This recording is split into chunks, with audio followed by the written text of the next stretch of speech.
So sustainability is this important concept in your thinking.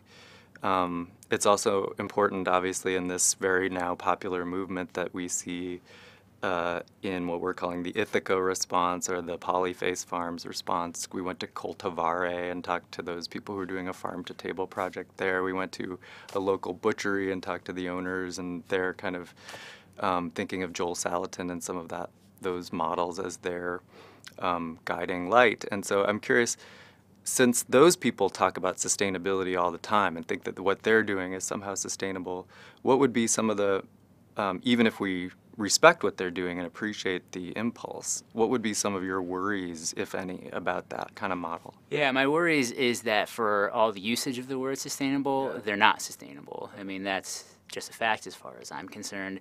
I live in a town where, local farming and this so-called sustainable farming is huge, and I appreciate that, and I appreciate what these people are doing, and often when I'm feeding my family, these are the type of farms and businesses that I'm patronizing in order to do so, because it's amongst the best alternatives that we have in this day and age, living within our society.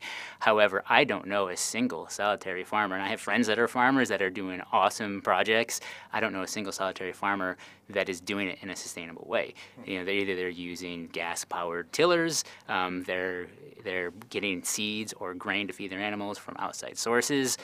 You can keep on going on with the examples. If they're farming in any way using fossil fuels, it's not sustainable. If they're getting in resources from other areas other than the place in which they live, it's not sustainable.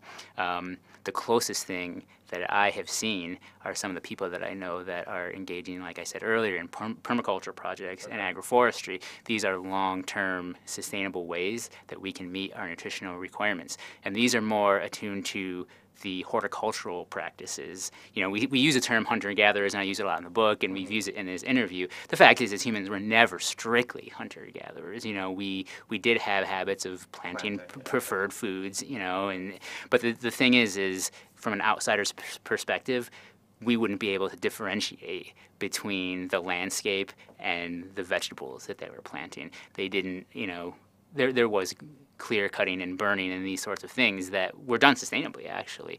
But it's nothing like agriculture as we know it. So if we look at horticulture in the anthropological sense, we can incorporate horticultural practices with hunting and gathering practices, agroforestry, all these kind of things in this particular bioregion in which we live to meet the protein requirements of the people who live in the land base. So it seems like sustainable for you. I mean, it's a nice, tight definition. It's basically, can this model, without any inputs and without any externalities, continue and provide what we need? Right. Perhaps there's a certain degree of bartering or trading that can happen, to get feed-in from other places, or, if I want to order persimmon trees from a local nursery, maybe I have to go drive and get there, However, the goal is establishing polycultural perennial systems in which we can feed ourselves.